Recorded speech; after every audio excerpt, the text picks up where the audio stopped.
Artinya Allah Ta'ala itu ada mempunyai hamba. Hamba ini kada tahu urusan surga, hamba ini kada tahu urusan neraka, apalagi urusan dunia.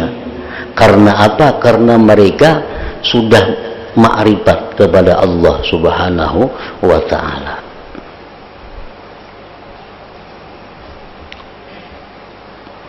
Nah, jadi Allah ada mempunyai hamba-hamba yang seperti itu, nang kada tahu neraka, kada tahu surga, apalagi dunia. Nah, kesibukannya hanya dengan Allah Subhanahu wa Ta'ala. Nah, berhubung disebutkan tadi bahwa makrifat kepada Allah itu paling lezat sesuatu, maka orang yang makrifat dengan Allah ini kada mau lagi dia berlepas daripada Allah itu. Ada mau berlepas lagi. Nah, mereka berkata, orang-orang yang awam itu takutnya masuk neraka, orang-orang awam itu takutnya mati su'ul khatimah. Kalau kami ini takutnya adalah didinding daripada Allah Subhanahu wa Ta'ala, dijauhkan oleh Allah Subhanahu wa Ta'ala. Artinya apa? Bahwa orang yang makrifat kepada Allah itu, walaupun mereka itu masuk surga, tapi terdinding dengan Allah, tetap mereka tidak menyukainya. Walaupun masuk surga, tapi terdinding lawan Tuhan, mereka kada ingin masuk surga. Mereka itu rela berada dalam neraka asalkan tidak terhijab dari Allah Subhanahu wa Ta'ala. Karena bagaimanapun neraka itu dahsyat pedihnya azab neraka, orang-orang yang makrifat kepada Allah itu kada akan merasa siksa api neraka itu, karena kalah dengan kelezatan ma'rifatullah tadi.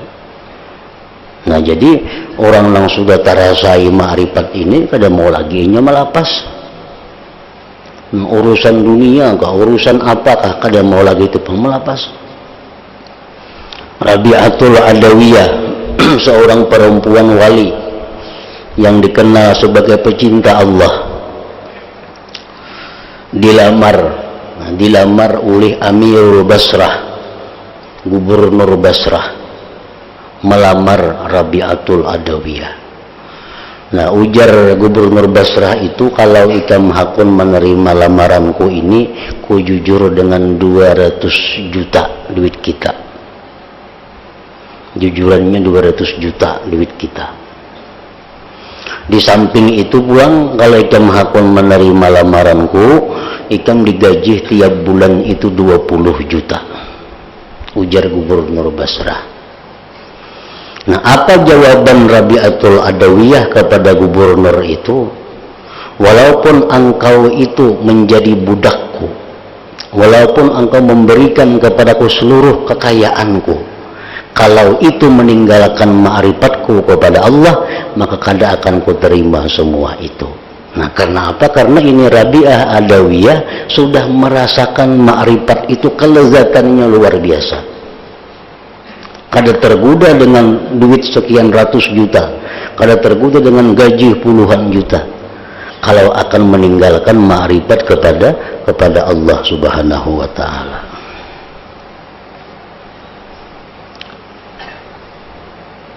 Orang jadi pemimpin aja, menanang hakun belepas jadi pemimpin.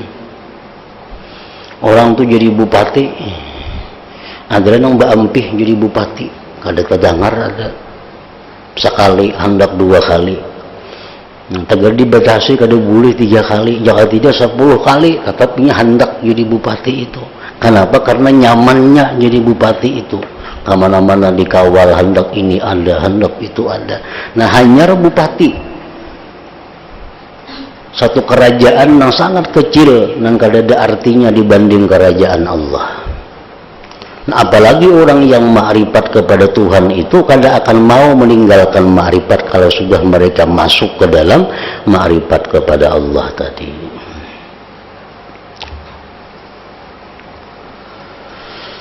Dan oleh karena itu sebagian saudara Ma'ruf Al-Karhi berkata kepadanya Ma'ruf, beritahukanlah kepadaku wahai Abu Mahfuz, itu panggilan ma'ruf, sesuatu apakah yang menggerakkan kamu kepada ibadah dan bisa berputus dari makhluk.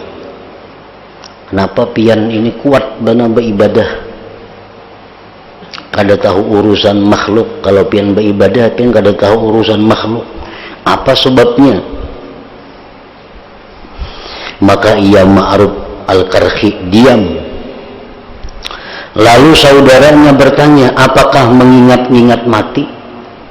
Apakah pian tu ingat mati? Lalu pian tu beribadah ya kepada Allah. Ma'ruf lalu bertanya, yang manakah itu mati? Mati itu napa? Saudaranya itu berkata, apakah mengingat-ingat alam kubur dan alam barzakh yang menyebabkan engkau ini rajin tekun beribadah? Ma'ruf lalu bertanya, yang manakah itu alam kubur? Alam kubur itu nang mana garang? Saudaranya lalu berkata, apakah karena takut akan neraka dan mengharap surga sehingga engkau tekun beribadah? Ma'ruf lalu bertanya lagi, yang manakah keduanya itu, surga dan neraka? Sesungguhnya pemilik semua itu adalah pada kekuasaannya. Nah, ujar Ma'ruf, surga, neraka, barzakh, mati itu ampunnya hanya satu. Jikalau kamu mencintainya, niscaya kamu melupakan semuanya itu demi dia. Dan jika ada di antara kamu dan dia ma'rifat, niscaya akan cukuplah untukmu akan semua ini. Nah, kalau ma'rifat kepada Allah, cukup sudah. Urusan kubur selamat, urusan neraka selamat, barzakh selamat. Dan orang yang ma'rifat kepada Allah itu pasti mencintai Allah. Man arafallah faqad ahabbah. Siapa yang ma'rifat kepada Allah pasti mencintainya. Mau kada mau, kalau orang kenal lawan Allah itu pasti cinta kepada Allah. Dan kayak apa cintanya kepada Allah tergantung pengenalannya kayak apa lawan Allah.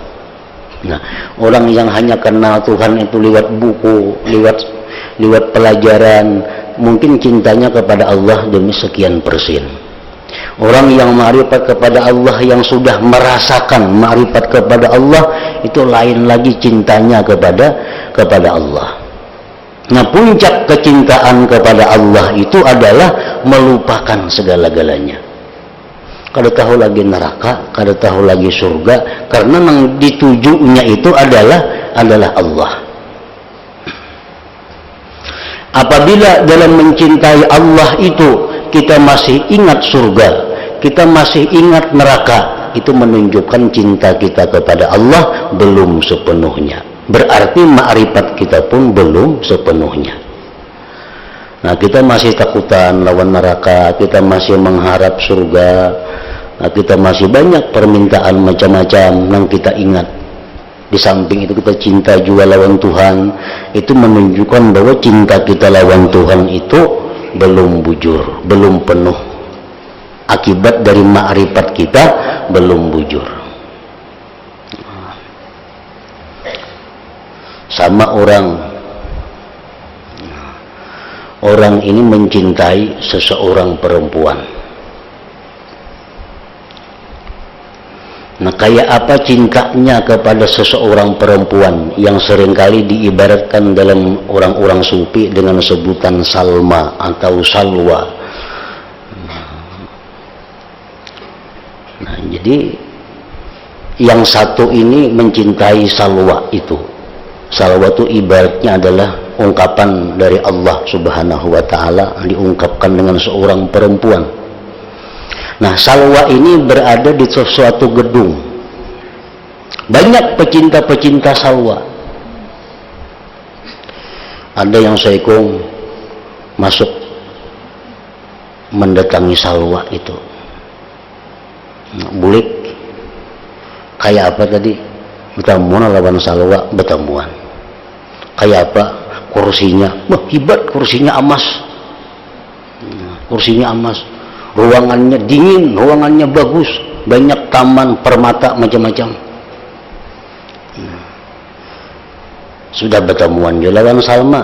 Nah ini dapat angka 5. Nang Saikong naik ke rumah tadi, ke gedung tadi, bertemuan juga lawan Salwa. Begitu keluar kan bertemu lawan Salwa, bertemuan di mananya duduk, kok kada melihat di kursi kah kadakah, karena aku asik memandang Salwanya. Cek rumahnya napakah kada tahu juga tadi, gedungnya kayak apa, kok kada terpikir lagi, keasikan daripada memandang Salwa itu. Nah ini nang 10 cintanya kepada Salwa. Yang pertama tadi cinta juga, cuma masih melihat saja kursinya bagus, gedungnya bagus, tamannya banyak. Artinya pikiran masih terpecah lawan selain Salwa. Yang kedua ini kada tahu lagi di mana Salwa tadi duduk, di mana kada melihat lagi. Nah, begitu keluar dua orang ini, ditutup pintu gedung. Jadi disuruh yang pertama tadi, Ikam lagi sekali masuk ke gedung itu, datangi Salwa. Masuk. Dalam lawang bertutup, tuk tuk tuk mengatuk. Mengatuk, dibukai. Temuan lagi lawan Salwa, bulik. Kayak apa Ikam tadi? Kukatuk aja di rumahnya. Keluar Salwanya, bertemuan sawat. Nah, ini yang pertama tadi. Ada yang kedua tadi, begitu disuruh datang ke rumah Salwa, berangkat ke rumah Salwa, sampai di muhara lawang, langsung mencium lawang. Lawang dicium, dipusut, kenapa jurang? Kukira Salwa lawang tadi.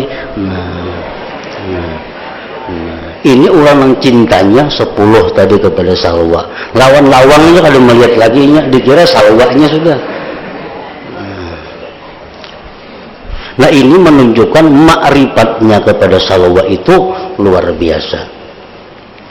Nah jadi orang-orang yang kelas seperti itu, yang kada tahu lagi neraka, kada tahu lagi alam barzakh, kada tahu lagi surga. Kenapa? Karena hatinya sudah sibuk dengan yang memiliki semuaan itu, Allah Subhanahu wa ta'ala.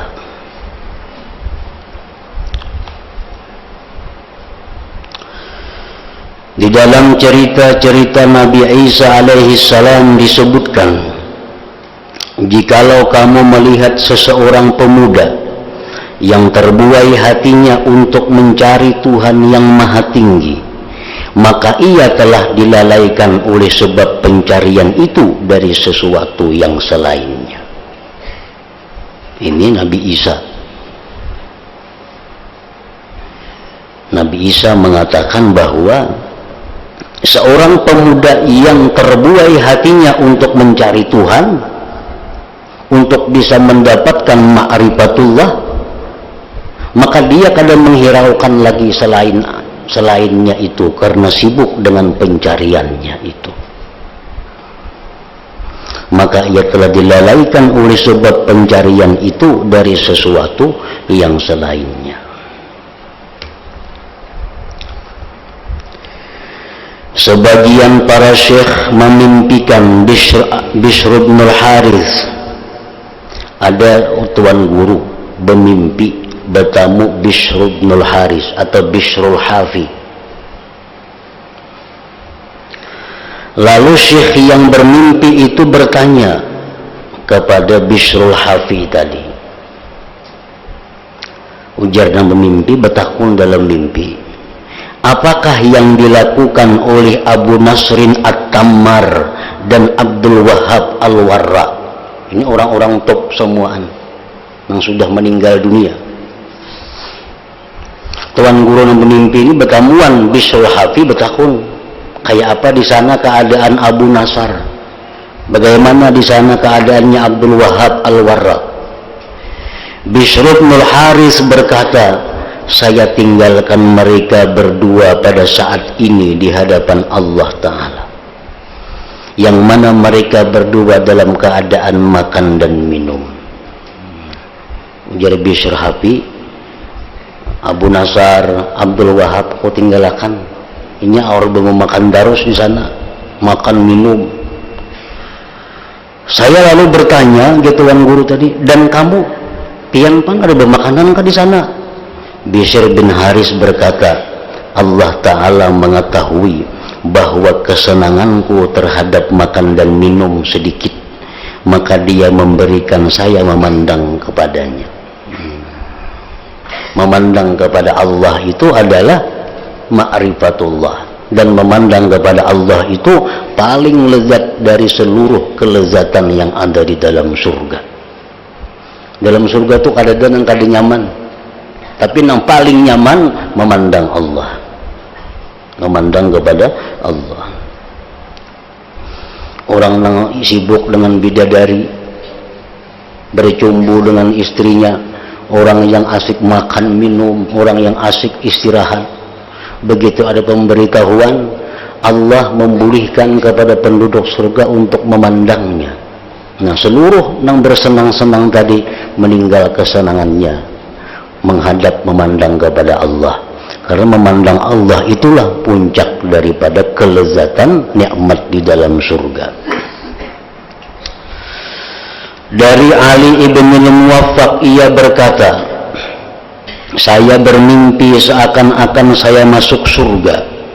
Lalu saya melihat seorang laki-laki duduk pada suatu hidangan, dan dua malaikat di sebelah kanan dan kirinya menyuapkan makanan yang enak-enak padanya, dan orang itu terus-menerus memakannya. Dalam surga makanannya disuapi.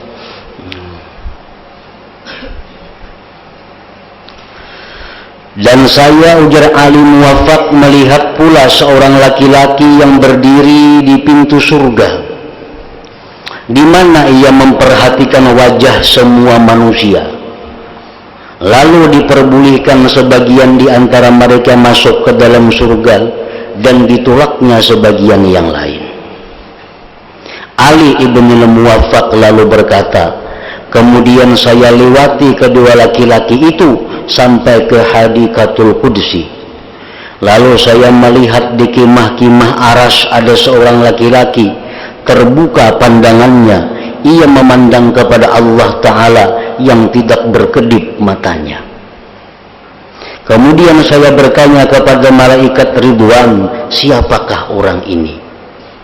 Orang ini kada tahu makanan, kada tahu bidadari di dalam surga nih. Ini asik memandang Tuhannya. Ada tadi nang berdua aja orang makan aja juga, malaikat menyuapi makan terus inya, kada tahu urusannya. Ada nang saya kung ini kada asik memandang Allah. Betakun Ali Muwaffaq lawan Ridwan, siapa nih itu memandang Tuhan terus itu? Malaikat Ridwan menjawab, Ma'ruf al-Karhi itu. Ia beribadah kepada Allah tidak karena takut daripada nerakanya, dan tidak pula karena rindu kepada surganya, akan tetapi karena cinta kepadanya. Maka ia dibolehkan memandang kepada Allah sampai hari kiamat. Nah, jadi Ma'ruf al-Karhi ini luar biasa. Ruhnya di dalam surga sampai hari kiamat memandang kepada Allah Subhanahu wa Ta'ala. Ali bin Muwaffaq menyebutkan bahwa ada dua orang laki-laki itu. Siapa dua laki-laki tadi? Itu adalah Bishr ibn Haris al-Hafi dan Imam Ahmad bin Hanbal. Nah, kedudukannya lebih tinggi Ma'ruf al-Karhi tadi di sisi Allah Subhanahu wa Ta'ala.